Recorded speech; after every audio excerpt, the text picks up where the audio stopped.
Para sa mga nagtatanong tungkol po sa basis ng DepEd dito po sa Special Hardship Allowance para sa hardship post, ito po yung 8 na mga basihan ng hardship index: travel time to the school's division office, travel cost to division office, poverty incidence of municipality, occurrence of violent acts within the school and immediate surroundings, access to electricity, access to water supply, access to internet connection, and existence of temporary learning spaces.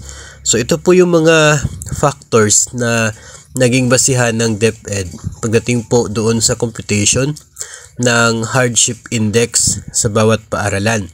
Hindi lamang po natin alam as to paano nakukompute yung index score from 0 to 1. No, being 1 being the highest. Kapag mataas po yung hardship index, ibig sabihin ay mas mahirap yung sitwasyon sa paaralan na yon.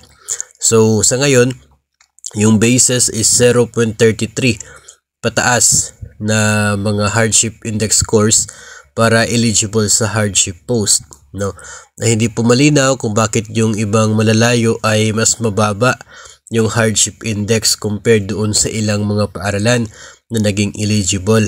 So hopefully ay mabigyan pansin yan sa darating o susunod po na guidelines, maitama no, ito pong mga index score na ito ng mga paaralan para wala na pong reklamo na nakatanggap ng hardship allowance yung mga nasa ibaba, tapos yung mga nasa bundok at mga isla na hindi naman nakatanggap ng kanila pong hardship allowance. So yun pong 8 factors na yan ay makikita po ninyo sa DepEd Order number 39 series of 2021.